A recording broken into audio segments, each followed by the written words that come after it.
Hello and welcome, everyone. We're going to start today. I'd like to introduce myself first. My name is Priya Mope, and I am your moderator for today. I work in the equity department for FNMIEAO, and in the past couple of years, I've been working to promote anti-racism education. In this past year, the position has allowed me to work more closely with the Indigenous education. It's an honor to be here. Thank you for attending the webinar. I hope you and the community that you're in are all healthy and staying safe. Thank you for taking the time to be here. Because of your passion and dedication to education and learning, we're able to have a space like this.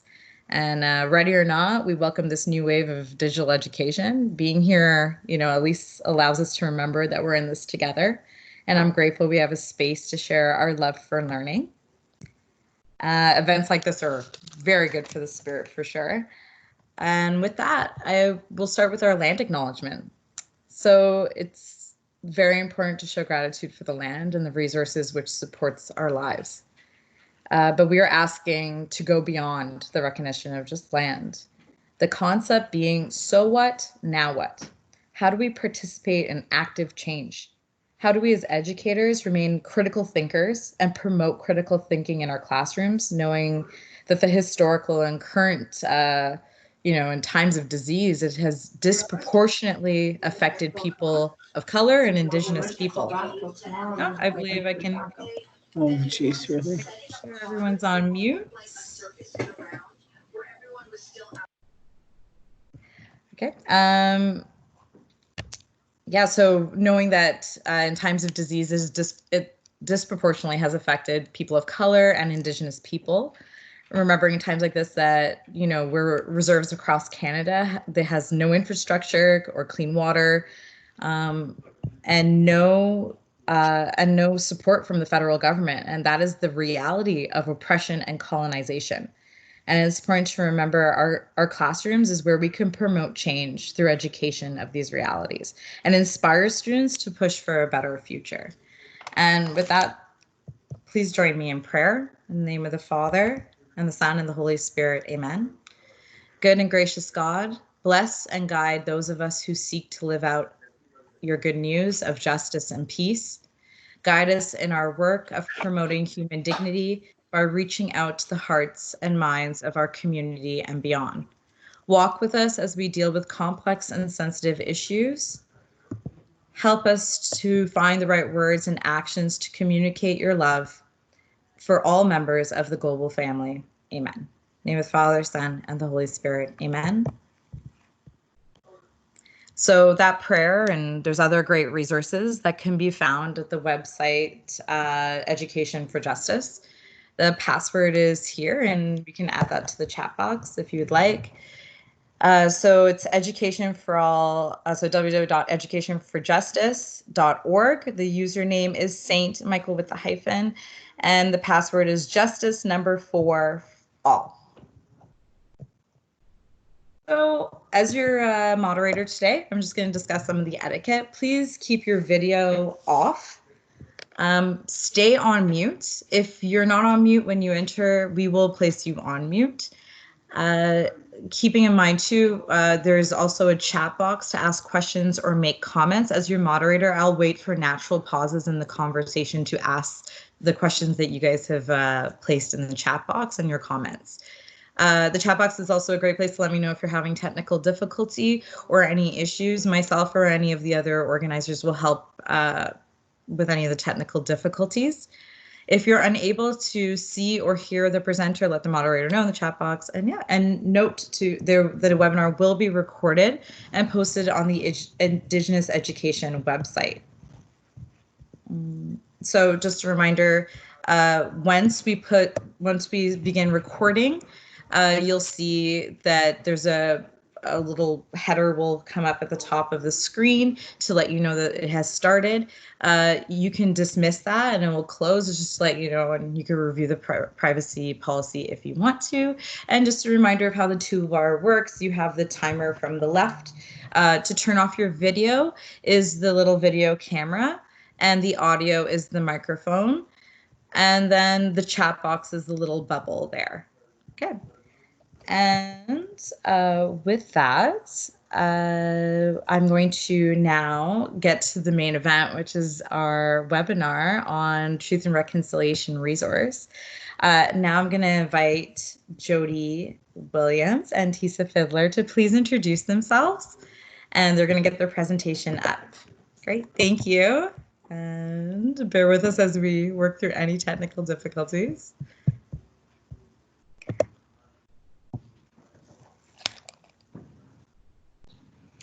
Thank you, Priya. You're getting so good at this. We've been doing a few of these, and let me tell you, we have been working through technology glitches. So I'm just going to pull up my screen here, and so that you can all see. And so yeah, so welcome. So Bojo, Mianka Jidakwe, Dijnaka, Samek Dodem, Anishinaabe Kwe, Mi'kmaq, Irish Kwe, and Dao. My name is Jody Williams, and I work along with Priya here at FNMIEAO as the Indigenous Education Lead. And so I'm really, really excited to have my friend and colleague Tesa Fiddler be joining us today. So I'm going to invite Tesa to give a little introduction, and we'll talk a little bit more as we go through the slides as who we are as well. Bojo, can you hear me? I switched Yes. headphones. Oh, okay. Yes, you're great.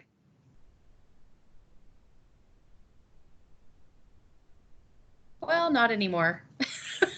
We did hear you, and now you're gone. We'll just give you a minute to come back.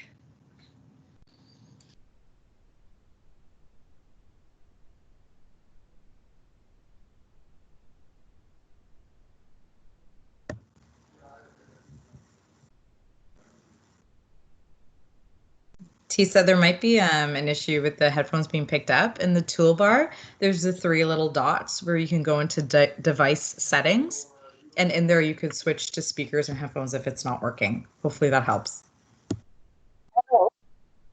Hello, I'm back. It keeps dropping on me. Oh, Like I get kicked out of the presentation, but we'll figure it out. I have to hang up and rejoin. okay. Making it work. Anyway, I'm really happy to be here with all of you, and I'll talk a little bit more about who I am in probably 2 slides, so we can carry on, Jody.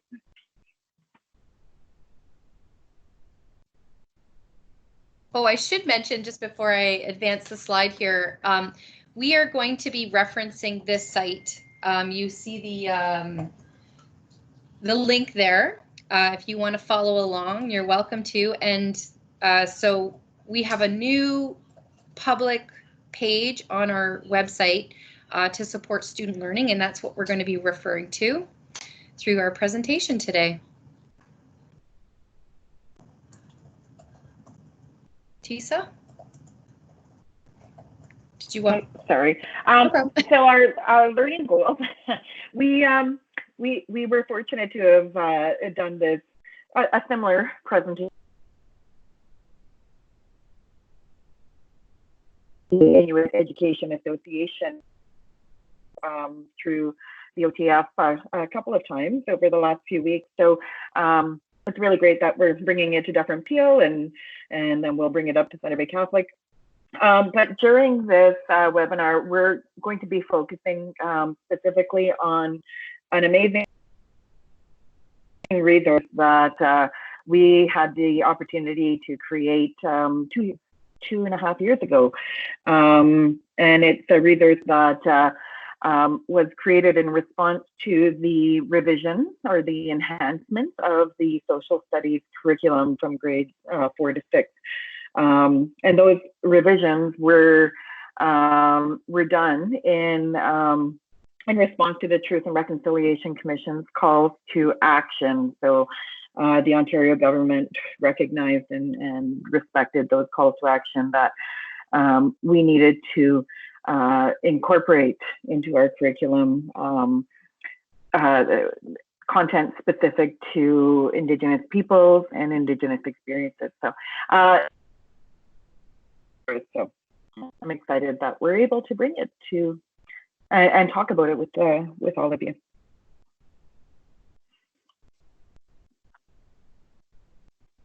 So I am from a couple of places, and I'm just going to talk a little bit about myself, and in the next couple of slides, we'll explain what what my personal lived experience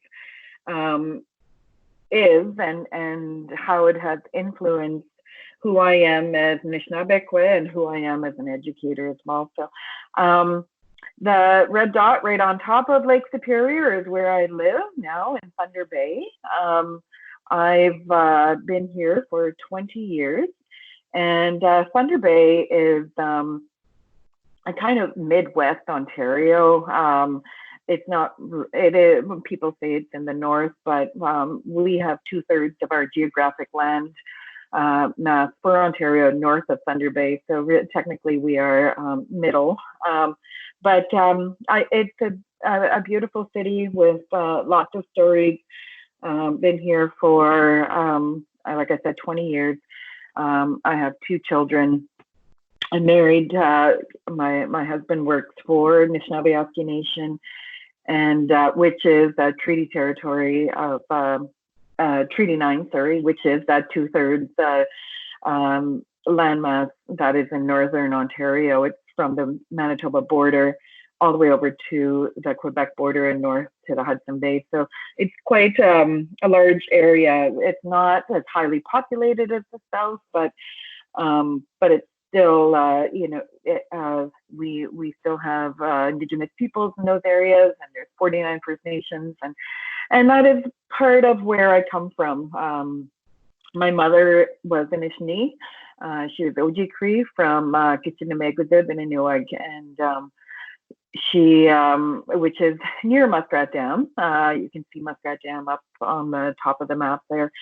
And her family moved from Kitchener-Megawidib down through Muskrat Dam and other communities that broke off from the main community of the Trout Lake or Kitchener-Megawidib in the 50s and 60s. My father is from Onigaming First Nation, which is the other locator dot at the bottom of sort of the middle of the map there. It's on Lake of the Woods. He's Anishinaabe from that area, and it's Treaty 3 territory. And they are both, very grounded in who they are as Anishinaabe people. The picture on the right is an aerial shot of Muskrat Dam, and Muskrat Dam is the community that I married into. That's where my husband is from, and my maternal family had settled eventually in the 70s. But it's got 3 roads. This is literally the entire view of Muskrat Dam. That's where I began my teaching career as a young woman, a young ambitious woman. And that's where our family started. So, and I would spend summers up here in this area. And it's located on the Severn River. And the Severn River is one of the longest free-flowing rivers in this country. There are no hydro dams blocking it. It's just a natural riverway. And it was significant to the fur trade. It starts off near the Manitoba border and then goes all the way up to the Hudson Bay. So it's an important part of our world. So and our family and community lifestyle. Everybody still is. It's very much winter up in the north right now. Probably looks a lot like the picture that is up on the screen. That of course the ice isn't safe for vehicles to travel on, but people are still using snowmobiles and they're heading out and getting ready for goose hunting season. So the geese haven't arrived there yet. So we can go to the next slide, Jody. So I have worked with students from kindergarten right up to grade 12, but I've also done a lot of pre-service education instruction. So working with students who are in their final years of bachelors of education and honors, their honors year. I worked with an educator, a professor here at Lakehead University, who is a settler, but has really committed a lot of her work to Indigenous education and making sure that that students in her program were understanding and learning about Indigenous peoples, the Indigenous experience. And part of that work that she was doing was getting people to situate themselves. And this is critical to any work that we do, even myself as Anishinaabe. It's critical that we recognize that we reflect on who we are. And if there's anything that you could take from this, my portion of this presentation is the acronym 2C2L. And it's community and culture and land and language. So this is not something I created. This is a model that we learned from an elder. He's passed, but he's also a woodland artist, Roy Tom. And so he talked about this Indigenous identity. Who are we? And it doesn't particularly have to be Indigenous identity. It's really an identity circle, and looking at how our identity really shapes who we are and the work that we do. And when I'm working with students that are in the intermediate grades, we're finding that they really are not knowing who they are. They're not knowing where their family comes from. They know themselves as Canadian, and which is, lovely that we're able to identify ourselves as being part of a country that is now known as Canada. But we also have to recognize where we come from. We have to know about where we come from, and when we start to explore where we come from, then we develop more respect and understanding and acceptance for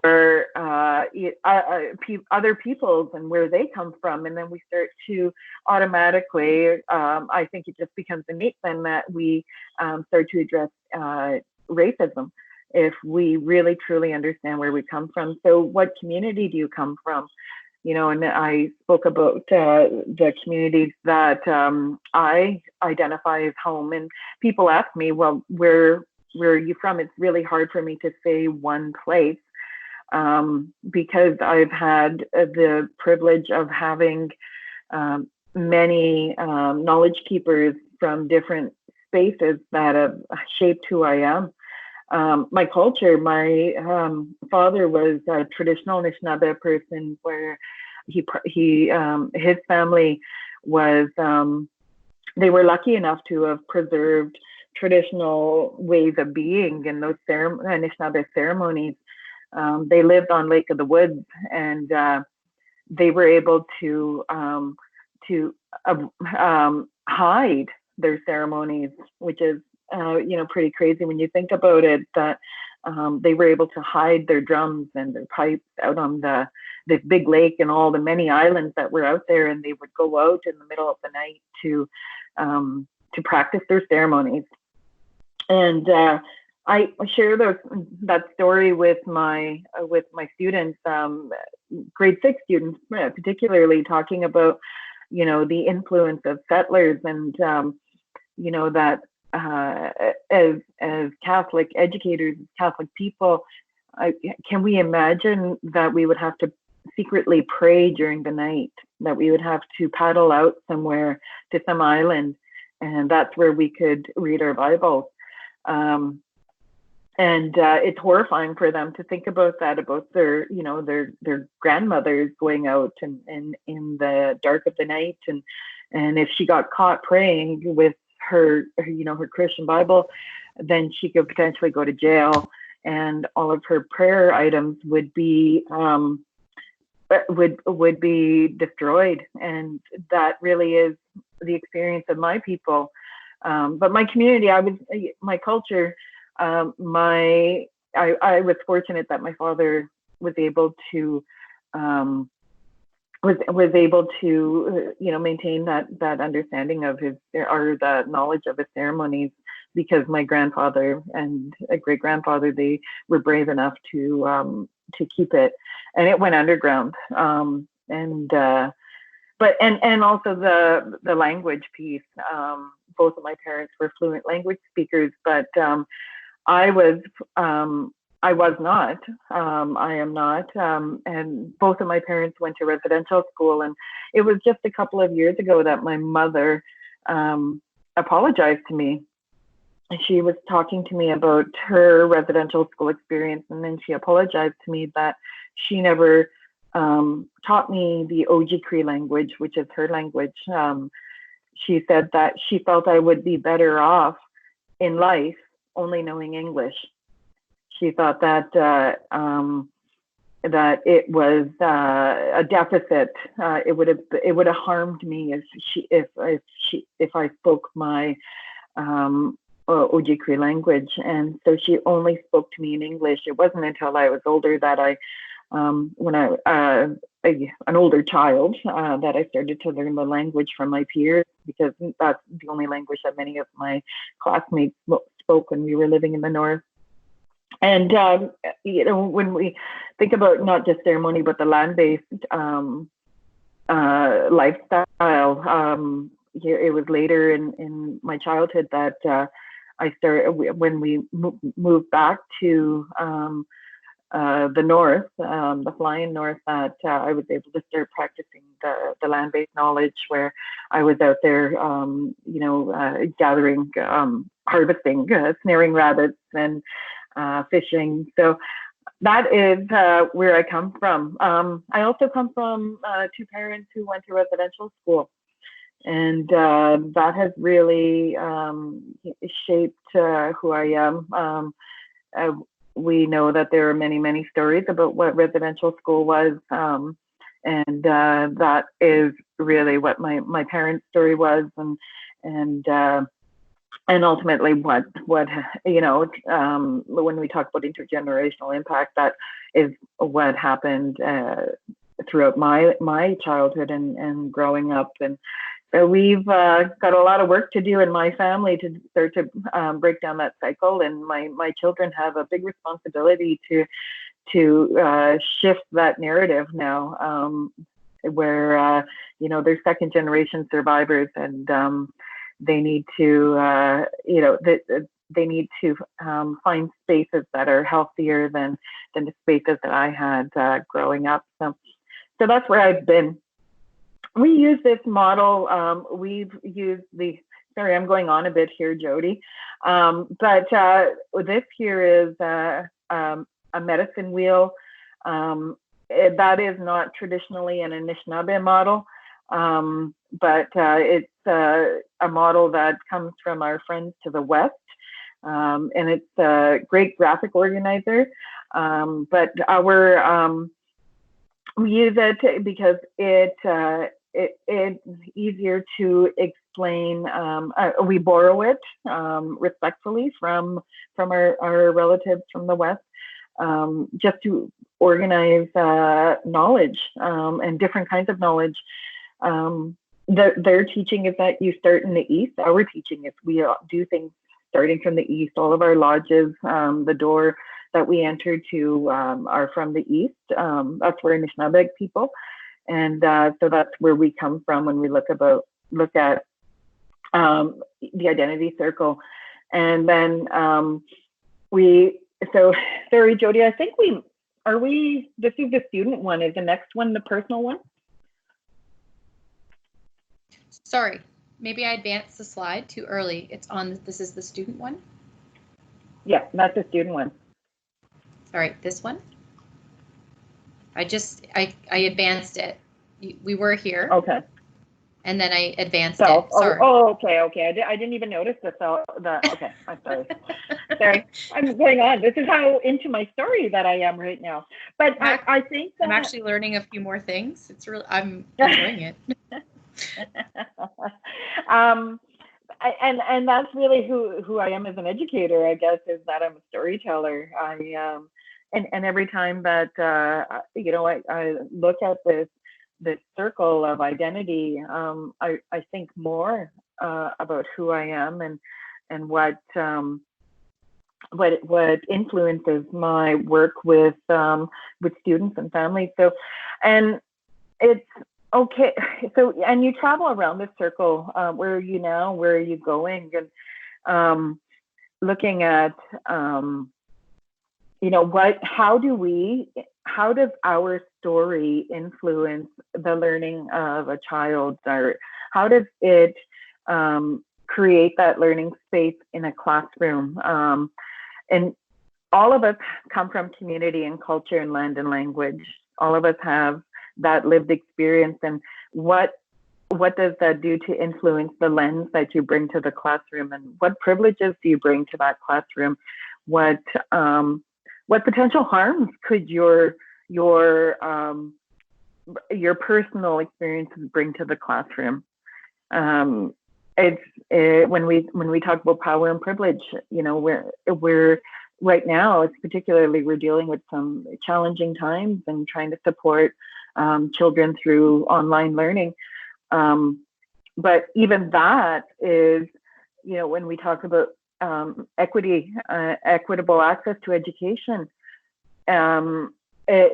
children who are living with food security issues, with housing security issues, it's really, really difficult for them to be, using the internet as a place of learning. So as educators, we have to always be very careful about where we are, what our expectations are of children and the assumptions. So we can go to the next one.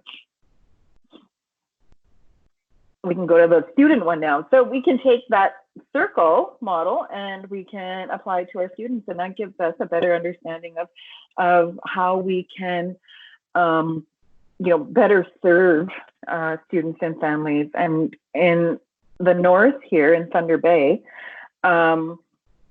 we have primarily, like, the equity seeking group really is our Indigenous students. And I know that in the south, you would have a lot more immigrant student population or other racialized groups.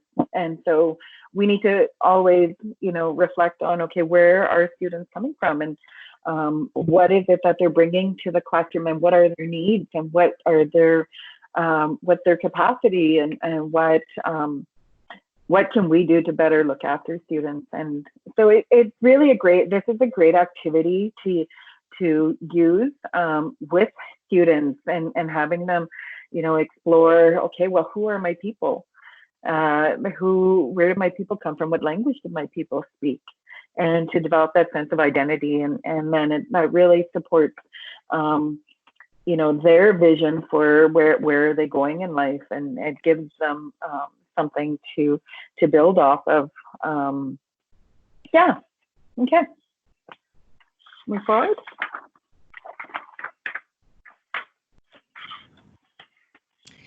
So as I mentioned, who I am, but to just kind of dive in deeper and to kind of model what Tesa had started for us in terms of positioning ourselves. So this is our family, and we have 5 girls, and our claim to fame is that we live in a house with 1 bathroom. I've yet to meet another similar story yet, but and we're really excited. Our oldest, Avery, is expecting, like, literally any moment, our first grandchild, and she's overdue now, and yeah, so any moment now. And so myself, we did not grow up knowing about our connection to being Anishinaabe. So we grew up in your typical white middle class household in a small town. was predominantly white, and I recognize that I also navigate the world, you know, having white skin. And so that when Tesa was talking about knowing our privileges, so I've had to do a lot of work as well in becoming aware of the implications of that and things that I have access to that others don't, and things that I don't have to worry about that others do. I never had to worry about clean water. I didn't have to worry about intergenerational trauma or feel the direct effects of that. For my and my husband's as well, our disconnect occurred, basically what was then coined as the 60 scoop. So my grandmother was not raised by her family. She didn't tell anybody about her background. And, back in those days, if you could pass as someone not being Native, basically, then you didn't associate with that identity. And so for us, finding out about these pieces in our family background has, today we are very much connected into what it means to have Anishinaabe ancestry. But it's important too, and I recognize, and this is why I always look for opportunities to work with people such as Tesa, is that I don't carry that colonized experience. So I would never want to speak on behalf of somebody who lives that lived experience. And I'm just, because I'm thinking about it, I just want to give a shout out to a friend of ours who's also listening in, Troy Miracle. And, we've had lots of conversations around this as well. And, even bridging out into, I'm going to quote Troy because I've thought about this deeply over the years, is, I remember one time he talked about how we Ojibify everything. And so even being aware of whose voices are we having represented. Troy comes from Tyendinaga, which is a Mohawk community. And so trying to be cognizant of when we're talking about Indigenous peoples, are we providing a balanced approach to those voices? And so another example of this is, I live and work in Southern Ontario, and much of what we do is very Southern Ontario centric. And so how do we even make sure we're bringing in the voices of Northern Ontario? It's a very, very different experience between Southern and Northern Ontario. And so again, not wanting to speak on behalf of, just the differences throughout Ontario. So that's a little bit about our family. So in addition to working as the lead for Dufferin Peel Catholic, I also co-chair the First Nations Metis and Inuit Education Association of Ontario, of which Tesa is also a part of that executive council. And that work has led us into some really cool and fascinating projects that are connected. One in particular is connected to the Math Knowledge Network, where we're leading a community of practice in the area of Indigenous knowledge and mathematics. And again, part of that work is to showcase to educators, because our work is primarily to support education, is to break free of this, and this is part of colonialism, is break free out of this realm that we often are stuck in, which is this, the cultural realm that, we end up being associated with. So medicine wheels is a perfect example of that. Medicine wheels and other crafts, and then that's all we ever see in terms of what Indigenous knowledge. We don't get the opportunity to dive into those conversations or really explore and understand the depth and sophistication that comes with Indigenous knowledge systems, the diversity amongst Indigenous peoples. And so this project is what we're working towards, is really looking at the sophistication of Indigenous knowledge systems. And so that's led to some cool partnerships with NASA, Maori, Navajo Nation. We just did a webinar last night. I know some of you were attending, that we're going to have more on in regards to these subjects. But for today, we're going to be focusing on this resource in particular. And the resource, which we will be getting into shortly, this was a chance to also showcase the knowledge and the beautiful communities of Northern Ontario as well. And it does also include a Southern Ontario as well. But before we kind of get into that, we like to set the tone, and Tesa is going to speak to this Anishinaabe concept of Anaknagewin. Thank you, Jody. So when just even thinking back to that circle of 2C2L, right, and how that shapes who we are as educators, we have it helps us reflect on what our own worldviews are, what are our creation stories. So that is the translation, I guess, for Inakanago, and it's not worldview, but it is the literal translation is not worldview, but it's the laws or the rules that we have for living with Mother Earth. The rules we have for living, for life, the rules of life. That would be the closest word that we have in Anishinaabe and in Ojibwe to worldview. So we need to be, cognizant of our worldviews, and for Indigenous people, and like Jody had said, she's some great words talking about the sophistication of Indigenous knowledge and how sophisticated it was, and there was order, and there was governance, there was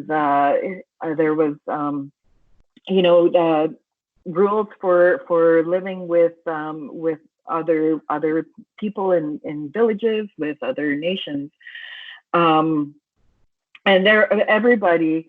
And there are so many different worldviews across even Ontario, and I talk about this with my colleagues that we do Ojibwify a lot of things. The Anishinaabe territory is a large territory, but my Haudenosaunee brothers that I've had the privilege of working with, they have their knowledge systems and their languages that are so unique to their people that there really is there's no crossover between the Mohawk language and Ojibwe or Ojibwe.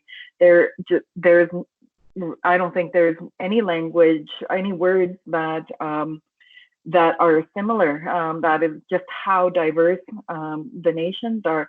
But we do have very similar understandings around relationships between our physical being and the spiritual world and our earthly world. So we always have to be cognizant and be thinking about, okay, what is that relationship between our physical and our physical being, our spiritual being, and our relationship and with the physical environment around us. And people are talking now about that what we are going through with the pandemic, and that our earthly world is stressed, very stressed with pollution and population and the demand that we are placing on her, and so it is pretty amazing to see that in many of the large cities, their levels of pollution are decreasing dramatically because people are just not moving. People are staying home, and we don't have as much stress or trauma on our physical land. And the other piece that I talk to students about is that our worldview, our understanding of the world is that she is alive, that she is our Mother Earth, and she provides for us. She would be the strongest of any of our natural beings. And when we pray, we give thanks to not just our Creator in the spiritual world, but we also give thanks to Mother Earth and everything that she provides for us. So Mother Earth would be a godly being, and when we harvest from her, when we take from her, we give thanks to her. We feast her, we offer food, we offer medicine, giving thanks to her. I talk about, and this is really important for understanding as well, the relationships between settlers and the newcomers and Indigenous people, particularly through the treaty making process. We didn't have that concept of ownership over physical land because she was alive. Our understanding of relationship with physical land is that you can't own it because it's a living being. In fact, it's a greater being than the human nation. So there was a lot of misunderstanding and loss in translation in the treaty making process over the last couple hundred years, because you can't cede and surrender something that you do not own. And our understanding of the earth is the same, or definition of the earth is the same as, the creator, the spiritual being. And as Catholic people, we would say God, our creator. And is it possible to give away God? Is it possible to give away, God's hand, or God's foot? And I talk about this with children, and they're mortified because God is such a sacred being, but it's to explain to them that it wasn't possible for us to give away parts of the earth. That wasn't the intent for Indigenous people. So that is really foundational to the early relationships and what has shaped what is now Canada. That it was a misunderstanding, and the Haudenosaunee people have beautiful teachings around what that relationship was supposed to have been through their wampum belts, and so. That is really important for any of the work that we are doing in Indigenous education, is to look at the world views of those groups of people that are in our areas. In Thunder Bay, it's a different there's different rules, if you want to call them that, than say in Muskrat Dam, where the Oji Cree people live. So it's really important that you are respectful of the rules of living to the people in your territory. Okay.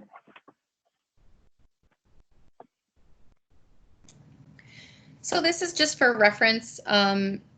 If you want to, I wonder if there's a way to, I don't know, because I'm screen sharing. No. Let me just exit here for a minute, and I'm going to put this link in the chat box for you so that you have this. But this is just another video that is based on some commentary by Isaac Murdoch and Jerry Ottawajuan that really kind of captures the essence of what Enoch-Nagawin is about. So that you can take a look at that later. So I've just popped that in the chat box. And just as a refresher, to access the chat box, you just click on, in the middle of your screen, there's a toolbar, and you'll see a variety of icons, and you'll see one that looks like a little speech bubble, and you can click on that. You can see the chat box pop up. And if you want to close the chat box, up at the top is a little X beside where it says meeting chat. So just as a little FYI for you there. So that is there for you.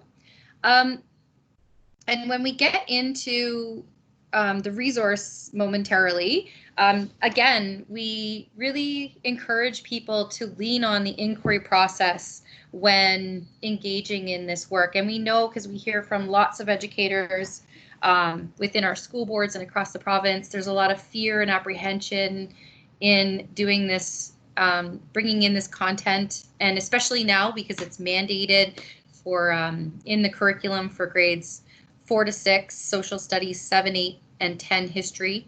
And at some point, the government still said they're committed. So at some point, they're supposed to resume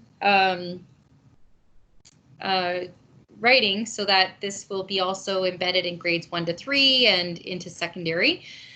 But looking for opportunities, and this is what this resource also offers, is to make multiple connections through multiple subjects, and to try and I realize, this is a much bigger task to do in secondary, but it for sure in elementary is to not get siloed in your teaching, so that at 9:10 to 9:36 you're teaching one subject, and then at 9:36 to 10, 12, you're going to teach another subject. So look for opportunities to bring in these themes and connections, and then and then connect it out to your different curricular areas. So Tesa's just going to give you a little bit of the background to how this all got started.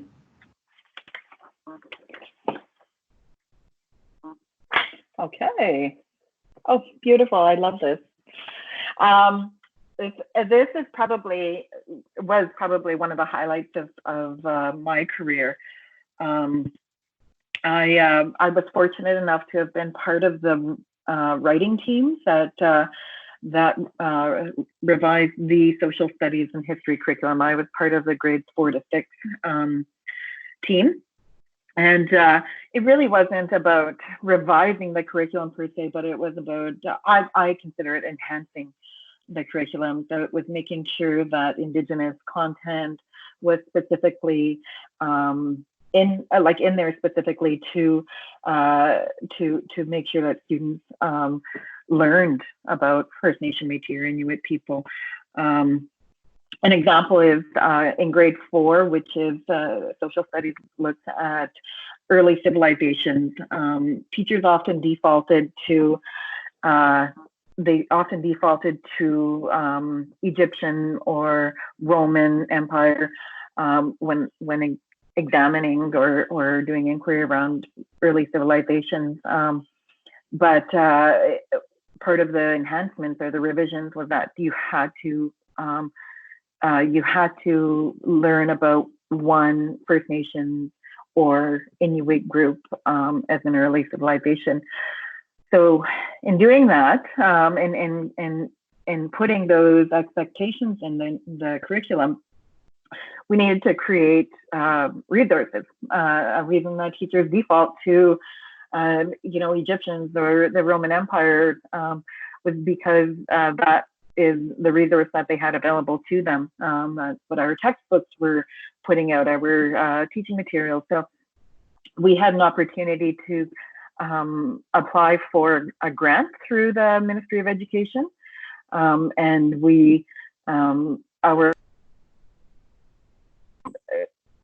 successfully got the grant, and then we were able to go to different communities and gather primary sources of people, of knowledge keepers, of children, of ceremony, and we felt it was really important as an association to come to the north.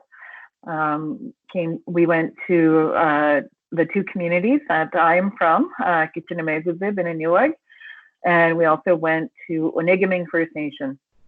And Kitchener-Megwezib,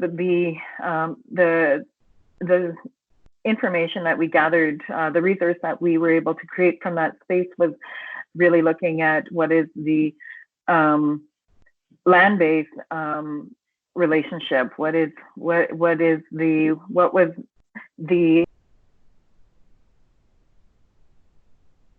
settlers influence that. And in our trip to Onigaming, we looked at what ceremony is, and that spiritual relationship to land. It was a very cold weekend that we were on ever. And so the picture at the bottom of the page there is a picture of us out on the lake doing a water ceremony. And we were able to capture that with video. We got permission from the community to capture that on video. And all of this is, was done with the permission of the community. We built relationship with the community. We've given this resource back to community as well. but it's definitely a resource that has been amazing to support any grade. We made it specific to, I went through the curriculum and looked at the sample questions for grades 4 and 5. But I have high school teachers that use this resource as well, because they are small video clips between 3 and 5 minutes that are a launch for a lot of inquiry. And they're multiple small videos. So so it's been something that we are really proud of as an association, and really happy to share with Ontario.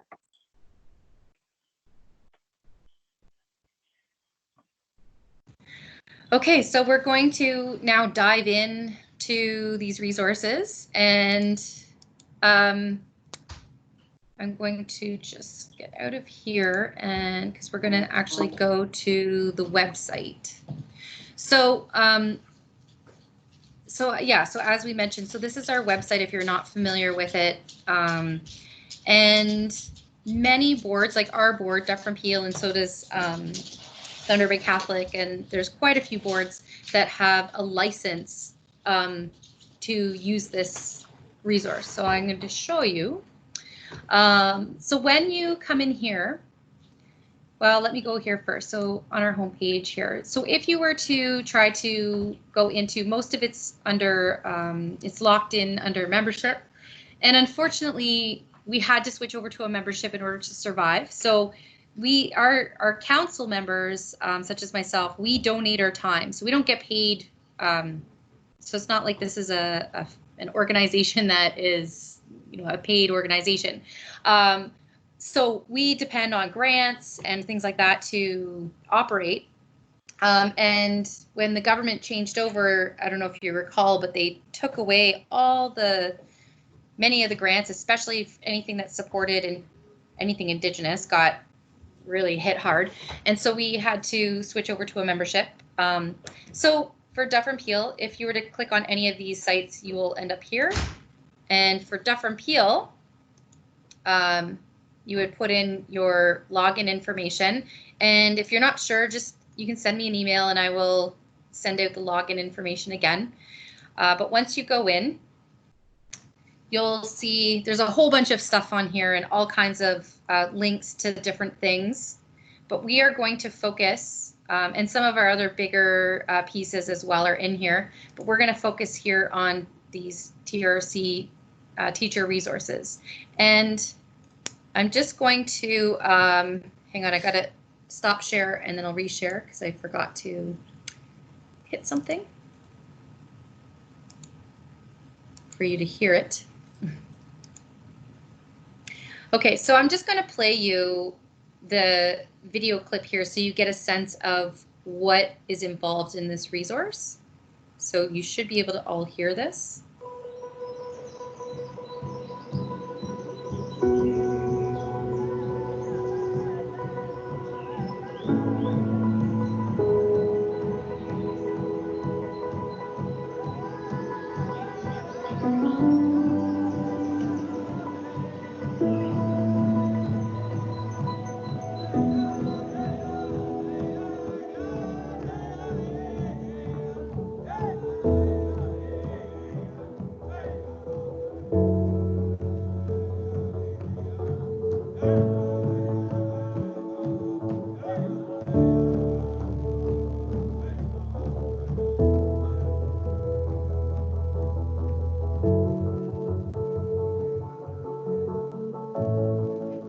You take your tobacco and your smudge and you just sit there.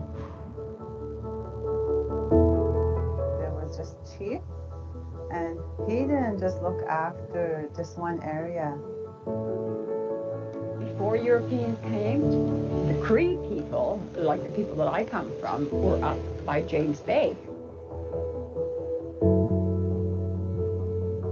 I'm proud to be from here because of the landscape. Like, we're allowed to hunt, we're allowed to camp, we can build in places in the bush where we can have a cabin.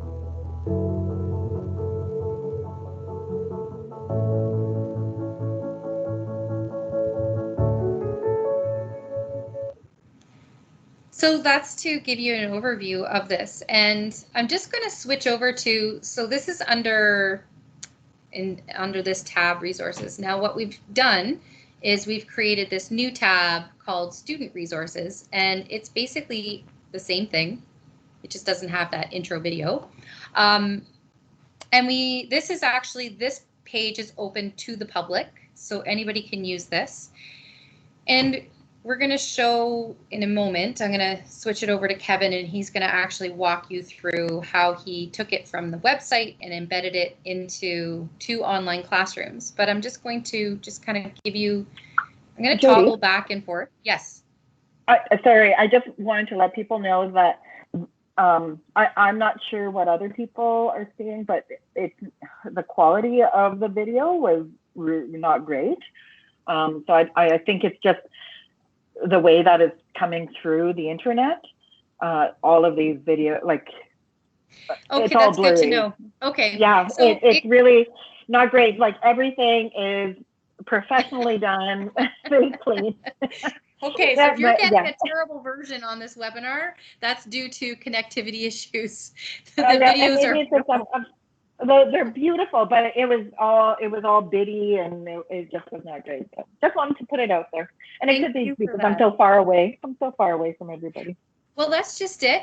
This is why we were striking, right? To say online learning is not the greatest environment, and it can never take away from in-person instruction, because of, this is another great example of this, depending on your connectivity is also your ability to view things such as a video like this. So I will say, though, we are recording this session, and in the playback of the recorded session, the video will come out as the high quality video it is. But again, you all have the link, so I encourage you to, you can check it out for yourself. Yeah, so before I get into the student guides and the teacher's guide, I'm just going to skip over to, this is what Tesa was referring to earlier in terms of this video library. And again, this can be used in any classroom, any grade level, even for your own information, because as I mentioned before, it's hard for educators who don't know any of this, and none of us were taught this. Doesn't matter if you are Indigenous or non-Indigenous, if you went through the school system, and let me tell you, residential school system was 10 times worse. Nobody learned about this information, and so this is a new learning journey for everyone. And so I find these things are helpful just to inform our own understanding. But the one thing I want to really emphasize, and that hopefully you're starting to pick up on, is that this story of Canada is about land. This is about land that has been stolen. People have been violently removed from the land. And in order for resource extraction to occur, because that's what drives our economy, and so obviously Canada has big interests in thriving as an economic engine off of resource extraction. So everything here is always going to come down to understanding those fundamental pieces in relationship to the land. So this is, again, as mentioned, 3 communities to offer. You'll find there's lots of similarities, but then there's also differences in how the relationship and connections to the land are expressed. And then we did have a 4th contributor to the resource. They did not do it via video, but it is in our teacher and student guide, is the Oneida of the Thames First community. And so again, like, Oneidas are completely different from Anishinaabe in terms of language and that. So it's just, again, to provide a little snippet or a sample. And so, these, and I'm just going to click on, I'm going to click on this one, Douglas Sinclair, Everything Around You is Ceremony. So this is just to give you a sample. I hope it plays nicely for you. ceremonies. No, it's still not good. Is But something that's been a part of us since we were born. It's that name that you carry, like my name, it's not just a name. It's something that connection with that spirit world. It's an instant connection. Okay, so maybe hopefully some of you were okay with seeing the video. Sorry, Tesa and others who it's not so great, the connection. But this is just again to give a little sample of what these videos look like for you. And they do have an option here to toggle into French. So in the videos, they all have French subtitles, which that was pretty cool. But to just go up here, I want to toggle between this section here, the student guide and the teacher guide. But before I do that, Priya, you said there's a question. Yeah, a couple of the participants are wondering, how do they know if their board has a membership? Okay, so I think most of the people who are on here are with Dufferin Peel. So again, I can share that out via email. And if you're not sure, you can email, and I'll put it in the chat box right now.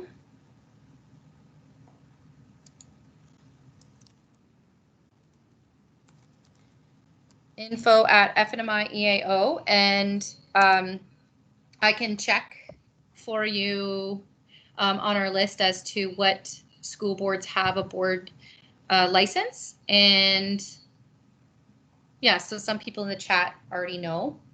So I can check on that. And you can also reach out to your Indigenous education lead and maybe ask, if they haven't, if they want to consider getting a board license. If not, you can get an individual membership directly on the website.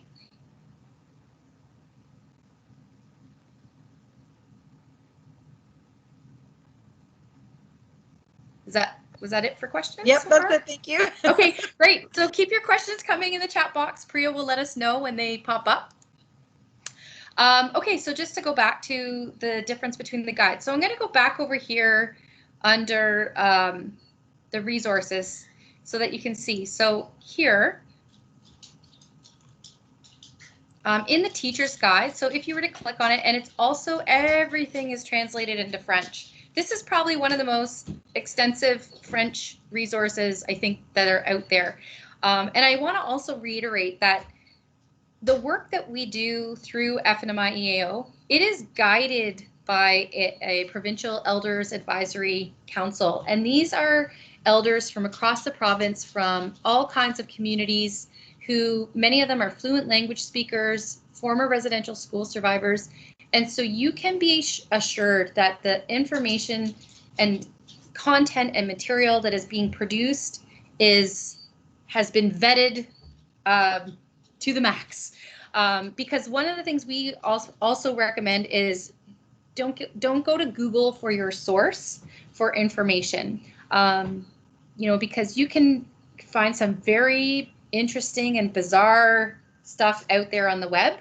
And all it ends up doing is reinforcing these harmful stereotypes that we're trying desperately to get out of in terms of the being presented as who Indigenous people are. So just to kind of go back. So anyway, you can click on this, and the difference between the teacher guide and the student guide is that under the student guide, we've removed the answers. Now, if you're not a member and you're freaking out because you can't access the answer key, don't worry. These are not high-level, difficult things that you would need answer keys for, but we just provided them just, for ease and convenience. So under here, so what we've done is we've separated out the guide into its different components, and these are all fillable PDFs now, so that you can download them and put them into your classroom. So I'm actually going to now turn it over to Kevin, who's going to demonstrate how he's done this in 2 online classes. And again, feel free to ask questions about any of this part. I definitely rely on him for this technical aspect of life. So I'll turn it over to Kevin.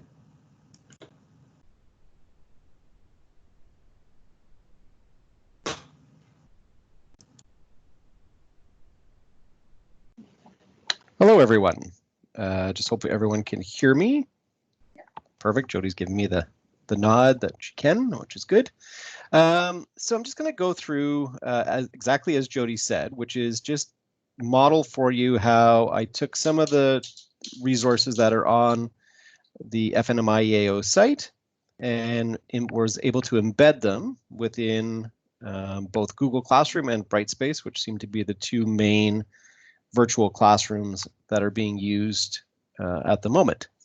So I'm just going to share my screen so you can see what I'm doing.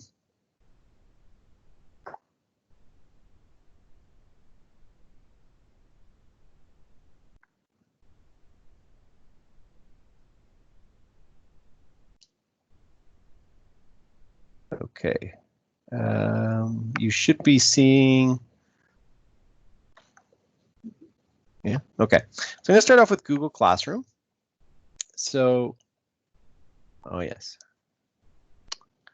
1 second, let me just make it a little bigger so we can see it a little better. Okay, so this is just a Google Classroom that I've set up for this demonstration, but very quickly, I know we kind of, many teachers, it was a very steep and very fast learning curve that we hit in terms of getting familiar with these virtual learning environments. So just again, just a brief overview. So Stream is basically like your ongoing messaging in the course where you can communicate with students. You can have it turned on so students can post and communicate back and forth as well. Classwork is where you would post your assignments or course material.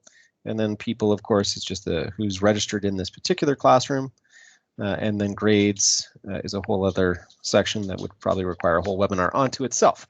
Anyway, so in classwork, basically what I did is just to kind of model what I've done here. So basically up here in Create, I created a topic, which is basically like a unit or a section to keep yourself and students organized.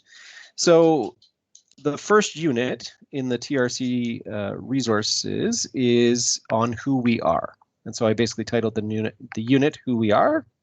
And then underneath, I created assignments and material that basically followed along the resource in terms of each of the individual lessons. So I'm just going to open up the first one, which I created as an assignment.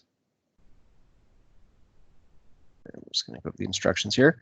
So I basically took straight from the resource document on the TRC FNMIEAO site in the student resources section. I basically took the titles of the lessons. So where we come from was lesson 1.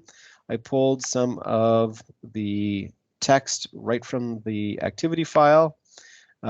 It pointed them or asked students to watch a particular video out of the video library that's there.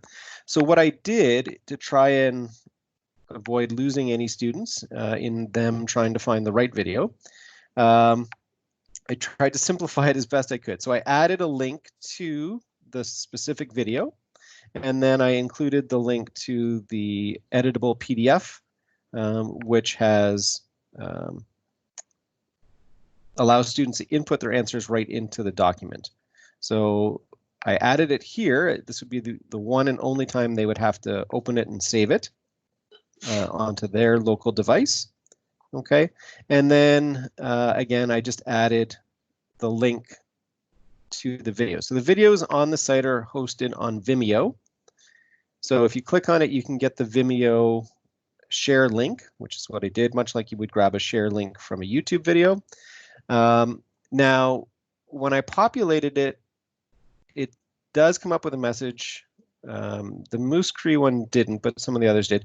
We'll come up with a message saying that the video owner doesn't want it posted on your site, but the link still works. So even though you get the message, the link still does work. So I'm just going to go back one more step. So you can see Unit 1 was that. There's our first lesson. Like I said, I included the PDF and then a direct link to the video, so the students, I knew they were going to the right video. I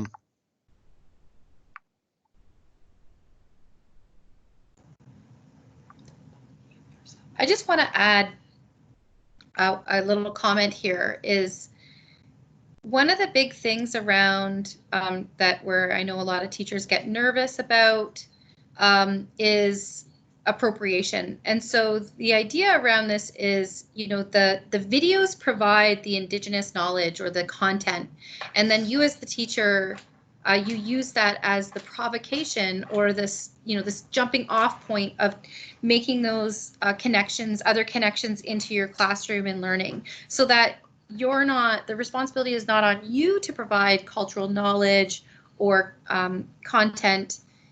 You can watch along with your students and then make all of those other connections in there. And again, like every resource, this is just, you know, a place to start, and hopefully it will inspire you to get really creative and draw other connections into other themes and things that you're teaching about in your classroom. Thanks, Jody. So the second one I just want to show you is how I moved from building the first assignment. The second one, the second lesson, I posted as material. And the reason I did that is because in the PDF that you will download from the site, it comes as a complete package for each unit. And so within it, there is an activity for each of the individual lessons. So rather than reposting it and having students with multiple copies of the same document, I embedded it once in the first lesson, and then I'm asking them to open the PDF file you saved in lesson 1, and then to go to this particular activity, which is activity 3. So I'm giving them direction in terms of how to, or where to go in the PDF document that they've saved already in lesson 1. All right, so I'm just going to jump from Google Classroom into Brightspace. Okay, so here is Brightspace, as you can see. And maybe, Kevin, you might want to talk about why you prefer Brightspace over Google Classroom, just saying. Total personal preferences. For me, I was using Google Classroom sort of as a complement to being physically in the classroom. But when we moved over to distance learning, because I had some comfort level with Brightspace already, I chose to bring my class into Brightspace, or to use Brightspace for this current reality we're in. For me, it just offered a little bit more. It made it a little bit more visual appealing. And that was something I thought would be beneficial in terms of supporting students in making this complete transition to online learning. And I'll just show you what I mean by that. So if I go back to Google Classroom, you can see it's very sterile, for lack of a better word, which in its simplicity, I think it works. But in Brightspace, I can add images so that they're right there. Students are seeing them. Anyway, so for me, it worked. And you can track the students. And yes, and in Brightspace, there is data collected in terms of how often students are visiting, what they're engaging in, how long they're spending within the course. So it just gave me some nice data to be able to kind of look back on once we get out of this reality that we're in. What you probably saw me just do is I clicked on the content area. So the course home is much like the stream. Sorry, I'm flipping around here. Is much like the stream in Google Classroom. So this is where I can post my daily announcements. I can direct them to the work for the day. The content section is kind of like the coursework in Google Classroom. So in here, along the left-hand side, I'm building out the units that I'm teaching. And if I click on the drop-down arrow, you can see the individual lessons that I'm building underneath. So if I go to lesson 1, I've got the same content and text that I've got or had in my Google Classroom first assignment. Here's an example of what I was telling you about in terms of the message with or about the video. So it's saying, because of privacy settings, the video cannot be played. And what that just means is they can't play it within Brightspace. But if I click or they click on the watch on Vimeo, it will open up a separate browser tab and they can watch the video. And again, the reason that I've chosen to embed the videos is because on the resource site, there are quite a number of videos, and inevitably we know there's going to be students that are going to watch the wrong one or not know which one they're supposed to be watching. So this way that just it specifies for them exactly what video, it's right there and they can watch it. And then I've hyperlinked in access to the PDF, which I did also in Google Classroom. So they're going to click on that, download it to their local device, and then for the remaining lessons, they'll reopen it and go to the specific activity that we're working on. And that's pretty much it. If you do have any questions, this is more just about how to, or just modeling kind of how to take from the resource and build in the lessons and activities into either of the two virtual learning environments. I'm not really here to go into the technical aspect of that, but if you do have a specific question, you can always fire me an email. More than happy to help. And I'm going to turn it back over to Jody.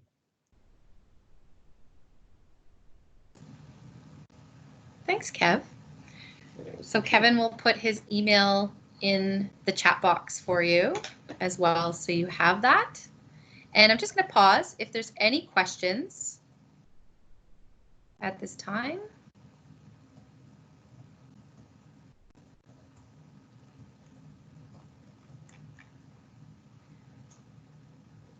Okay, so Tesa, is there anything that you wanted to add to this? No, I think we've covered lots this session.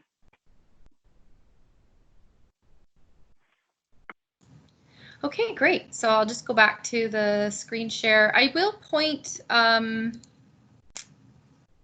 second here. Let's get up the screen here. I will just to let you know of a couple other things in this site. Another big one that I think is really helpful, especially for you as an educator in trying to become more familiar and comfortable with the content. And I think the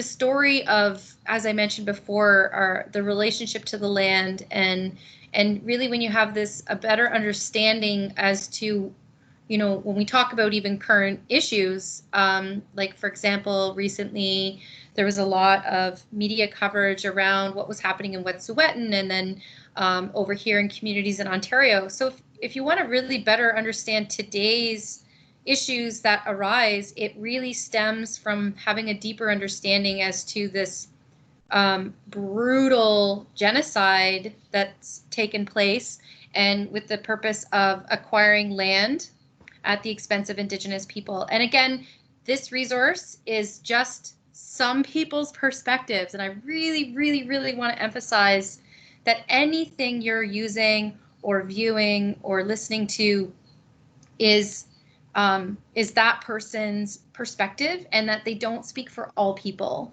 So this is Southern Ontario, very Anishinaabe focused, but we did have one of our contributors who also contributed to that other project from the Oneida Nation in here.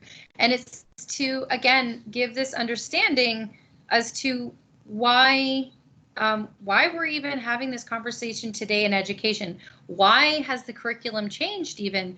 Why, and I think a bigger question is why does do most people not even know this? And I think, a lot of the times when we're doing our PD there's always almost like a grieving process or stages of grief that people walk through when they're first discovering the truth about Canada, because it's a sobering truth to find out, that the country you thought you were very proud of and had all these beautiful, were seen in many regards internationally as like this wonderful place.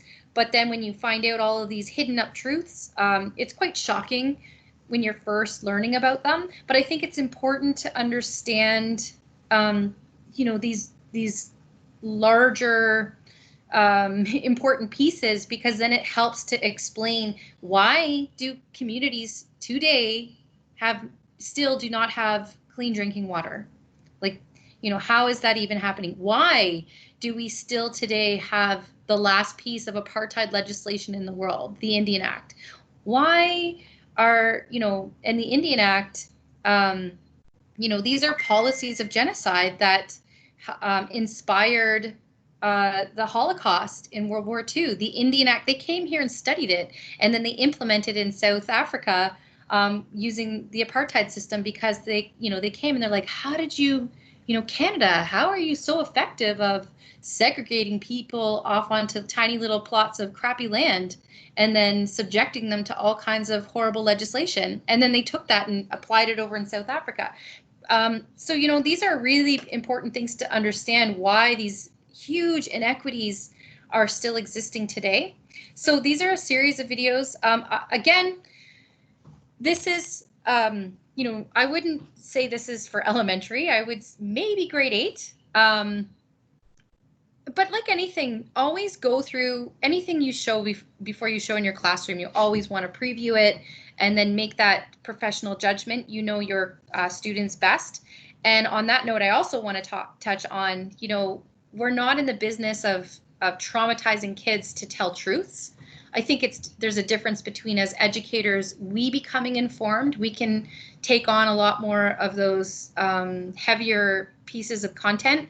But we want to be very mindful of our students and their level of readiness and age appropriateness. So, going back to the TRC resources, those are, like we said before, they're wonderful ways. They're beautiful videos.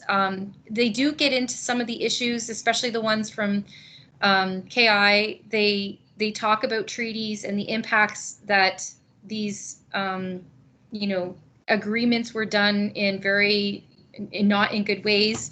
But this one I just wanted to point out because it does provide some really good content. And yeah, unless oh, and the other piece, sorry, just to mention too, is when you're if you are talking about anything to do with colonialism, it's always good to think about, what is the other narrative?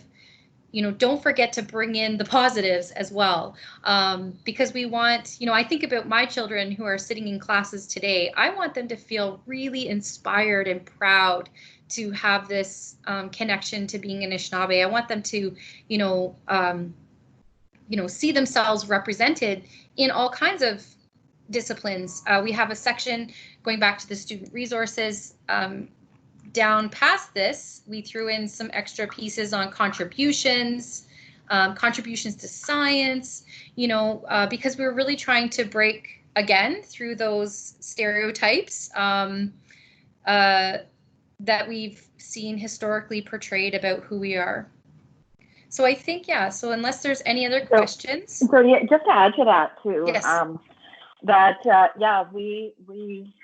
was a comment in the chat, talking about where do we start, and this website, this resource is a definite place to start, even if it's not for your own professional learning. And it's really so great because it doesn't just talk about our tragedy. We are not only a tragedy. That is not our only narrative. That's actually a discourse that has been created through colonization, and we can't just focus on that when we're teaching. We need to talk about all of the amazing sophisticated knowledge systems that existed as well. the tragedy is an important part of that. You know, all of the horrible things that were imposed on my people and my ancestors. But like Jody said, that's not, we don't want to get stuck on that. Really important that we do our part as educators. We have a lot of power to shift that narrative now, to, you know, bring back that knowledge piece and that the respect for Indigenous peoples and the historical contributions that they made pre-contact. So, or the traditional knowledges that they had pre-contact. Thank you, Tesa. So we've come to the end of our presentation. Here's our contact information.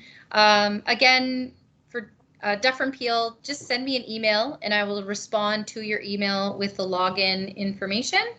I want to thank you again. Twitter, remember? Oh yeah. Yeah, I need 2 more people to follow me on Twitter. That's my shameless plug for Twitter. And then I'll be at a nice even number. So yeah, follow us on Twitter. Twitter's a great place as well to be informed and to engage in good dialogue. You know, CBC Indigenous, there's lots of really great things through social media as well, if you want to stay current with information. So my Twitter handle should be up on the screen share there. So Tesa's at Tesa Fiddler and I'm at Jody's Got 5. I'm gonna have to change that to Jody's Got 6 pretty soon. 5 and 1 more. 5 plus 1, yeah. Anyway. Hi, Jody and Tesa. Just a quick question. So just to clarify, are you sending passwords or site to our Deaf and Peel emails? I guess people are wondering what information they're going to get afterwards, after the presentation. Okay, so yeah, so because there's more than just Deaf and Peel here, we will follow up in an email with the link to the video recording of this. And we can share again the website, the FNMIEAO.com website. But if you are a Deaf and Peel teacher and I have sent out the login information, but in case you didn't get it, just send me an email directly and then I can just respond directly to you as the individual with that login information as well. For Deaf and Peel, I do have something called the Indigenous Education Group. It's an email group. And if you would like to be on that, again, send that email to me to say, can you put me on your email list? And it's a BCC group, and I just send out information, additional information, resources and things like that to anyone who has an interest in Indigenous education. It's just to help because for the Deaf and Peel people, you know how difficult it is to transmit information in our board. It often gets stuck up, you know, in our weekly system updates. Principals don't necessarily share everything out. So it's just another way of getting direct information. Also, we will follow up in our email. Priya has sent the link in the chat box to our feedback form. We will send that out as well again because we want to know your feedback. We're planning these things as we go here, and we want to, you know, help best service you in terms of your needs and interests in this area. And another shout out to our friend Troy who joined us today. Thank you. Yay, Troy.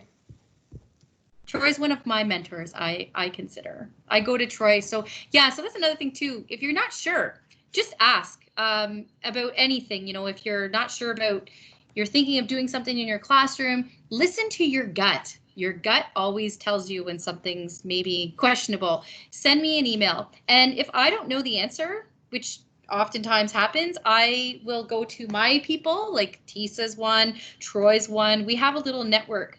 And again, we are not experts in all things Indigenous. You know, if there's a question about Inuit, I have really good people I can turn to ask them. So that's how we are moving this thing forward in a good way and to support you to make sure that, you know, we're helping to guide your efforts in the classroom.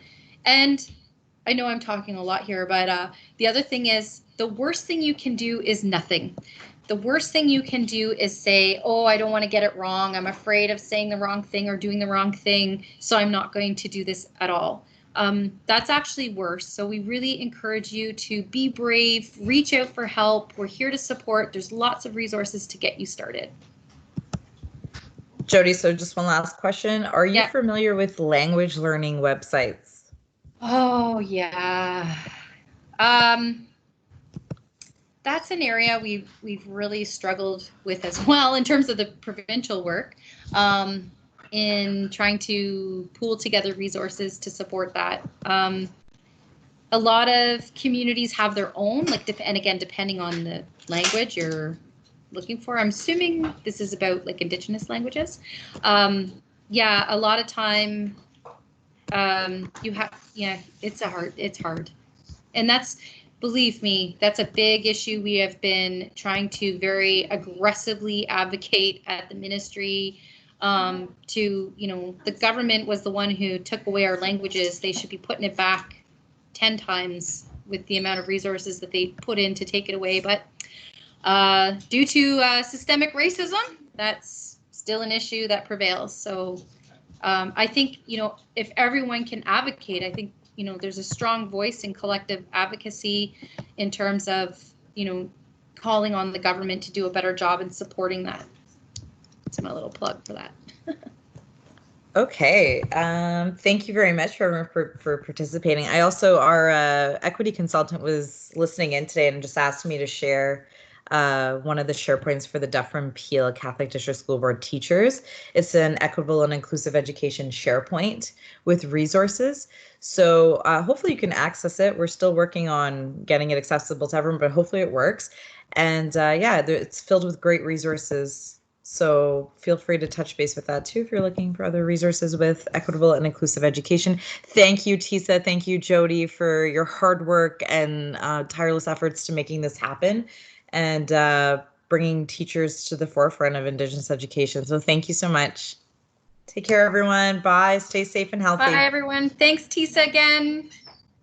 I love you. I love you guys. Bye-bye. Big witch. Bye.